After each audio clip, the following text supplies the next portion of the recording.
ሰላም አለይኩም ወራህመቱላሂ ወበረካቱ ያ ጀማዓ እንደምን አረፈዳችሁ። የግዕዝ ቋንቋ በአማራ ክልል በመደበኛ ትምህርት ቤቶች ሊሰጥ ነው ከተባለበት ሰዓት አንስቶ ስቲል እስካሁን ድረስ ሁለት የተለያዩ ተቃራኒ ሀሳቦችን እያስተናገደ ነው። እንደውም ለምንድን ነው የሚሰጠው የሚል ተቃውሞ ነው እየበረታ ያለው።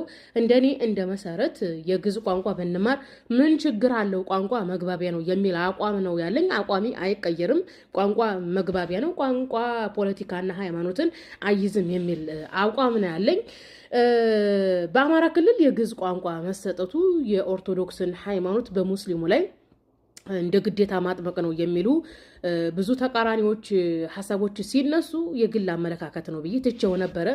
ነገር ግን የግዕዝ ቋንቋ ከሃይማኖትና ከፖለቲካ ጋር እየተያዘ ከመምጣቱም ባሻገር አንዳንድ ሰዎች በጣም የታዘብኳቸው እነ ታየ ቦጋለን እንደ መረጃ አድርገው አምጥተው ሳይ ነው ይህን ቪዲዮ ልሰራ ያስገደደኝ። እንግዲህ ታየ ቦጋለ የግዕዝ ቋንቋ መስጠት የለበትም ብሎ የተቃወመው የግዕዝ ቋንቋ ከሞዓ ተዋህዶ የመነጨ ነው የሚል ስለሆነ ታየ ቦጋለ የብልጽግና መንግስት ስለሚደግፍ ሞዓ ተዋህዶ ስለሚቃወም እንግዲህ ደጋፊዎቹን ለማስደሰት ነው እንደዛ ያለው። በነገራችን ላይ በጣም ነው የሚያሳዝነው። የግዕዝ ቋንቋ እንዴት ነው ከፖለቲካ ጋር የምታያይዙት?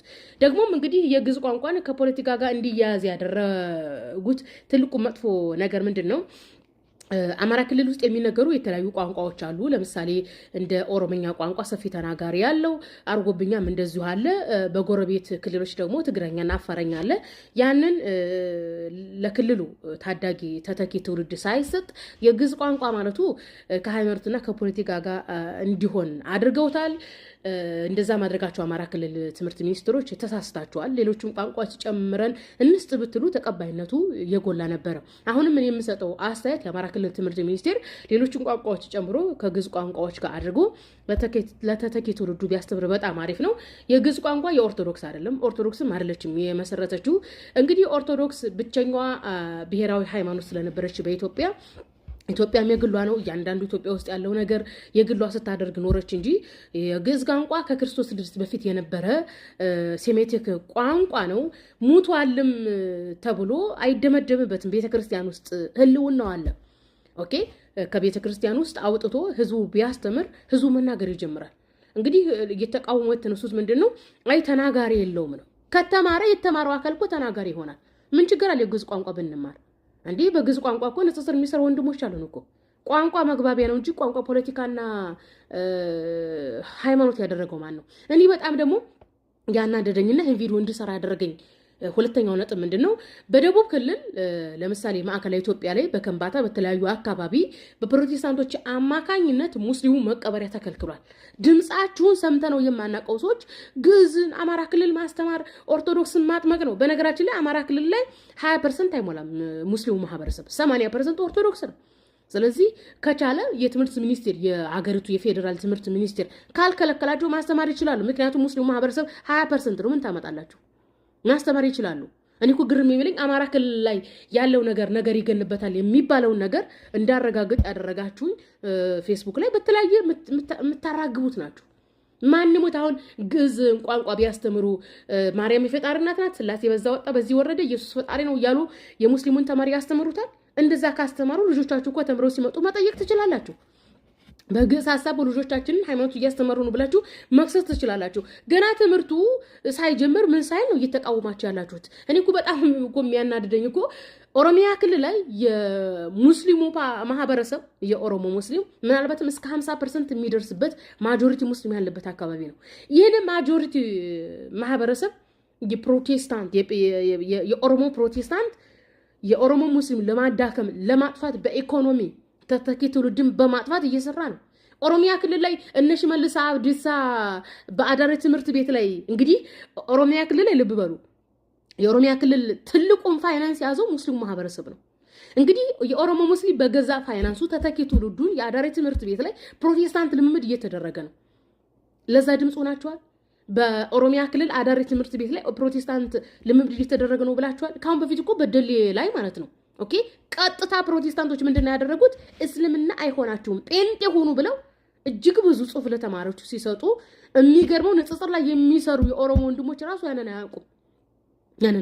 ባህሩን ሚዲያ ተዘግቦ ማንም ያየ የለም። ታውቃላችሁ? እንዴ እነሽ መልስ አብዲሳ ኦሮሚያ ክልል አዲስ አበባ ዙሪያ ነው ሙስሊሙን መስጊዱን እያጸዱ ማታ መስጊድ እየተፈረሰ ለቸርች እየተሰጠ እኮ ነው። የኦሮሞ ሙስሊም ፋይናንሱ እንዲወድቅ እየተደረገ ነው። ኦኬ ፕሮቴስታንቶች የኢትዮጵያ አድሚኒስትሬሽን ላይ ከመምጣታቸው በፊት እኮ ስቲል ደቡብ ሱዳንን ጴንጤ አድርገው ነው የጠበቋቸው እኮ። ኦኬ ኬንያን ጴንጤ አድርገው ኡጋንዳ መስመር ዘርግተው እኮ ነው እኮ የጠበቋቸው። የኦሮሞ ሙስሊም አደጋ ላይ ነው። ከቤንሻንጉል ብትሄዱ የቤንሻንጉል ማህበረሰብ ጴንጤ አድርገው ሞተን በማለት ከዚህ እየተቀራመቷቸው ነው። በድራማው በድግምቱ በጥቅማ ጥቅሙ በምኑ እንዳለ ጋምቤላ እንዳለ ጴንጤ ነው። ኦኬ ስለዚህ ማጆሪቲ ጴንጤ በማድረግ ማህበረሰቡን የኦሮሞ ሙስሊም ለመሰልቀጥ እየተሰራ ነው። የኦሮሞ ሙስሊም አሁን በኬንያ በኡጋንዳና በደቡብ ሱዳን ታፍኖ የተያዘ ነው። እዛ ላይ ሰፊ ትምህርት መሰጠት እንዳለበት የኦሮሞ ሙስሊም ማነቃቃት እንዳለባቸው አታውቁም? ኦኬ በተለይ ደግሞ ጉራጌ ላይ የለም። የጉራጌ ማህበረሰብ ሙስሊሙን አጥፍተን ሞተን እያሉ እየሰሩ ነው ፕሮቴስታንቶቹ ማለት ነው። ይሄንን እኔ አሁን ማን ይሞት ኦርቶዶክስ ምንድን ታደርገናለች ብላችሁ ነው? ለራሷ አደጋ የተደቀነባት ቤተክርስቲያን ሞት አፋፍ ላይ የደረሰች ቤተክርስቲያን ምን ታደርገናለች ብላችሁ ነው?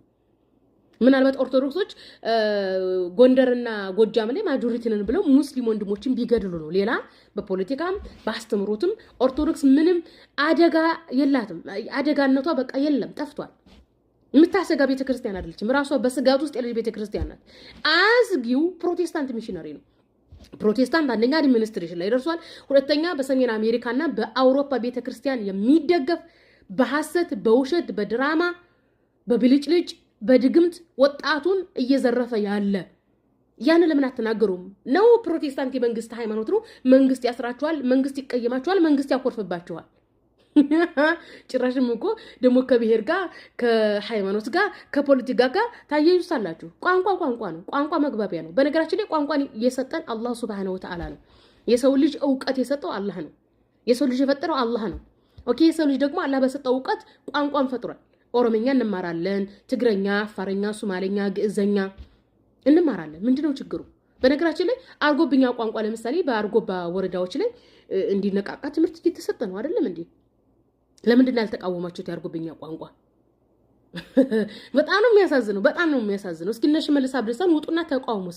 እስኪ ኦሮሞ ወንድሞቻችንን እስኪ እርዷቸው እኮ በየአካባቢ ኦነግ የፕሮቴስታንት አማጺ አይደለም እንዴ?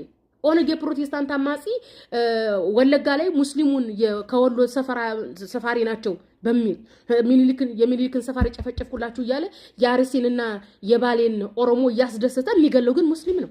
ወለጋ ላይ እኮ የሐረር ሙስሊም እኮ መጥቶ እዛ መኖር አይችልም። ታውቃላችሁ?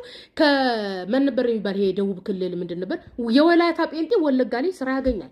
ነገር ግን ከድሬዳዋና ከሐረር የመጣ ኦሮሞ ግን እዛ ስራ ያገኝ፣ ምክንያቱም ሙስሊም ስለሆነ።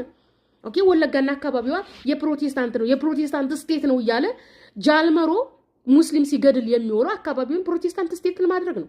ለምንድን ነው ወንድሞቻችን ማደርሶላቸው? ለምንድን ነው አማራ ክልል ያለው ነገር የሚገን ነው? በነገራችን ላይ የኦርቶዶክስ አስተዳደርም ሆነ አስተምሮትም ሆነ በአፌክት አያደርግም። በዚህ ሰዓት ለራሳቸው ስጋት ላይ ያሉ ናቸው። እኔ እኮ ግርም እየቀጣው ምታቢሉት ወደ ሚስቱ ሮጠ ነው። ይሄ የወደቀን ዛፍ ምሳር ይበዛበታል። በቃ ኦርቶዶክስ አስተዳደሯም ዶክትሪኗም ወድቃለች። ዞር ብላችሁ አትዩ። በቃ ኦኬ አደጋ የተገረጠብን የፕሮቴስታንት አስተዳደር የፕሮቴስታንት ሚሽነሪ ነው።